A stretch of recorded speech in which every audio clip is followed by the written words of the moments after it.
Bueno, pues ya tengo en la línea a la maestra Maísa Uber.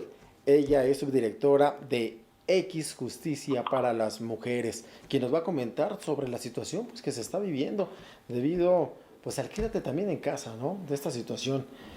Maestra, muy buenas tardes, gracias por aceptar esta entrevista. No, muchas gracias por la invitación, Iván. Pues coméntenos qué está ocurriendo con la violencia hacia la mujer, sobre todo pues ahora que está esto de la pandemia, del coronavirus, de quédate en casa, el confinamiento, en fin, ¿qué es lo que sucede? Mira, pues estamos en una situación obviamente sin precedente en México y el hecho que o sea, desde el gobierno federal se haya lanzado una estrategia que es muy loable, que es muy entendible, que tiene que ver con limitar la movilidad de las personas, pedirles que se queden en casa, también las repercusiones que este tema ha tenido en materia económica. Muchas personas se quedaron sin trabajo, sin ingresos, en una situación muy precaria. Pues todo ese tema ha favorecido algunos factores que ya se venían implementando y que ya venían favoreciendo la violencia hacia las mujeres y en particular la violencia familiar. En el último mes de abril lo que te puedo decir es que las llamadas que están relacionadas con violencia contra las mujeres que se hicieron al 911 aumentaron de un 42% en comparación del mes de abril de 2019. Es el mes de abril con la cifra más alta de llamadas relacionadas con violencia contra las mujeres desde 2016, que es la fecha, el año donde el Secretariado Ejecutivo de Seguridad Pública empezó a contabilizar ese tipo de llamadas. Claro. También en este mes de abril de 2020 asesinaron a 337 mujeres, perdóname. Es un promedio de 11 mujeres asesinadas por día. Es una cifra muy preocupante. Te acordarás probablemente de las marchas feministas del 8 de marzo, que fueron hace apenas 2 meses y medio, y en ese momento marchábamos con una cifra en mente de 10 mujeres asesinadas al día. 2 meses después Sí. ya hay una mujer más asesinada al día. Es muy cierto lo que acaba usted de comentar, la situación pues sigue a la alza.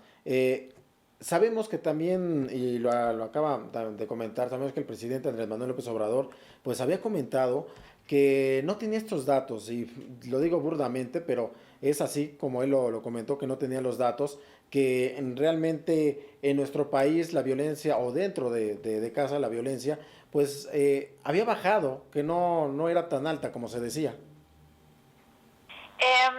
Bueno, esos datos que yo te comento justamente vienen del Estado. Creo que es lo primero Claro. que hay que resaltar. Son datos del gobierno federal y por lo mismo pues el presidente tendría que tener acceso a ellos. Creo que eso es lo primero. Lo segundo es que me parece un poco preocupante ese discurso que quiere romantizar un poco la familia Exacto.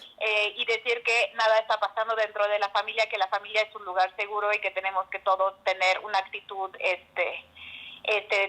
de apoyo mutuo dentro de la familia. Es muy loable, otra vez, pero no es la realidad para muchas mujeres. Para muchas mujeres y muchas niñas, pues la familia a veces es un espacio de mayor riesgo. O sea, 8 de 10 víctimas de violencia familiar, de hecho, son mujeres.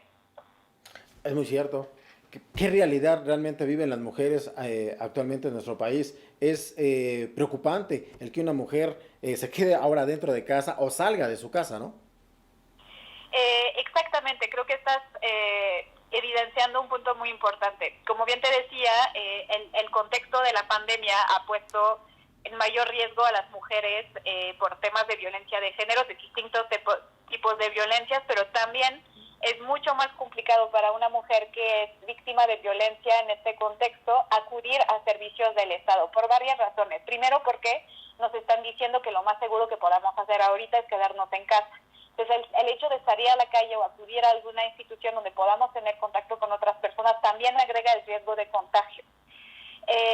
Por otra parte, pues muchos servicios suspendieron actividades, es decir, los poderes judiciales, las fiscalías tuvieron que priorizar algunas actividades y suspendieron la mayoría y dejaron fuera muchas actividades, muchos servicios que brindaban las fiscalías o los poderes judiciales y que tenían que ver con la implementación de actividades que permitían prevenir violencias extremas, es decir, órdenes de emisión o ratificación de órdenes de protección, por ejemplo, todos los temas que tienen que ver con centros de convivencia familiar, los temas de pagos de pensión alimenticia. El tema económico es muy importante en ese contexto. Si no se puede una mujer emancipar de un espacio violento donde no tiene control de su propia economía, pues también puede favorecer situación de violencia.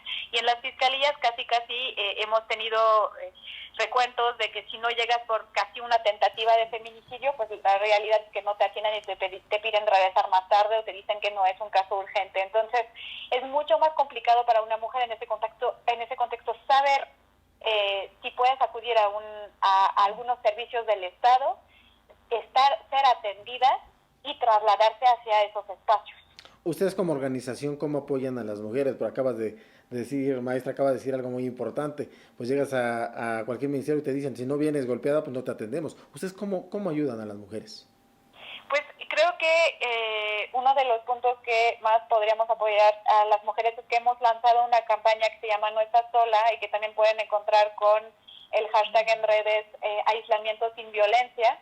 Es una campaña de comunicación que hemos lanzado en colaboración con otras 14 organizaciones en todo el país, donde en varias entidades creamos algunos carteles o algunos mensajes de audio que se pueden transmitir por mensajería de WhatsApp, donde damos los principales datos de contacto de los centros de justicia para mujeres de algunas entidades, algunas organizaciones de la sociedad civil que pueden brindar apoyo a mujeres en esta situación y algunos tips, algunas recomendaciones para mujeres que tengan que salirse de casa de forma urgente para escaparse de una situación de violencia.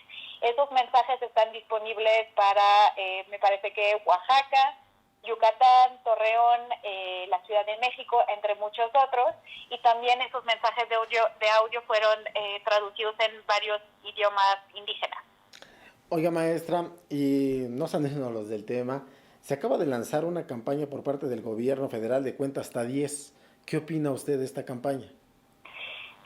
Pues me parece una campaña muy preocupante que no atiende el tema de la violencia de género en lo absoluto, al contrario, está contribuyendo a mayores estigmas hacia las mujeres. La única mujer que aparece en esta campaña genera violencia, está a punto de generar violencia y no es víctima de violencia, es la única que aparece en esta campaña. Por otra parte, no busca prevenir la violencia o atender algunos factores que pueden naturalizar la violencia, sino que pide a la familia tener mucha conciencia que tenemos que aguantar este momento juntos por la contingencia y que saquemos la bandera de la paz, la bandera blanca. Y eso básicamente es pedir desde el Estado que se haga una tregua y no es atender la estructura de la violencia, los factores que hacen que esa violencia siga existiendo. Y por último, básicamente es una campaña que te pide esperar antes de acudir en el Estado cuando son situaciones de extrema urgencia, extrema violencia, son decisiones que se toman en minutos y lo que nos piden es cálmate, piénsalo bien y luego marca el 911. A eso es lo que le iba yo a preguntar, por eso es de que se ha criticado mucho esta campaña, porque se dice que, bueno, que si empiezas a tener violencia dentro de tu domicilio, que cuentes hasta 10 para poderle marcar. Digo, a mí se me hace bastante absurdo este tipo de campañas, ¿no? Sí, así es, y es bastante peligroso para muchas mujeres que están viviendo este tema. Y el otro problema es que seguimos adjudicando toda la responsabilidad al 911, que sigue siendo la mejor opción por ahora para muchas mujeres porque no saben dónde acudir, como te decía, no saben qué servicios están abiertos. Es muy importante que tengan acceso a ese 911, pero también tomemos en cuenta que muchas mujeres no tienen acceso a un celular propio, lo tienen que compartir con otro familiar, entonces tampoco tendría que ser la única opción que se promueva para prevenir la violencia familiar y en específico la violencia contra las mujeres dentro de la familia. Maestra, ya por último, ¿cuáles son, ya escuchamos algunas, cuáles serían estas recomendaciones para las mujeres que estén viviendo en este momento violencia familiar? Pues primero me gustaría dar algunas recomendaciones de lo que creo que tendría que hacer el Estado. Lo que se puede obviamente recomendar a las mujeres que puedan acudir a alguna institución que estén brindando servicios dentro de la contingencia.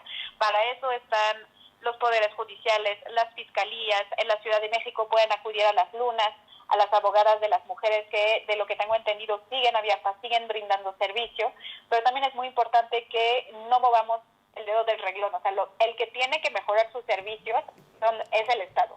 El Estado tiene que garantizar mejores recursos para la atención de mujeres en contexto de contingencia.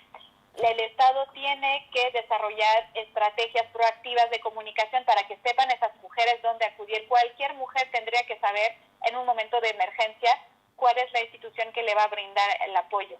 En tercer lugar, necesitamos nuevas estrategias para atender a esas mujeres en un contexto como el que estamos viviendo, que todavía se puede extender para al menos 1 o 2 meses, tal vez 3.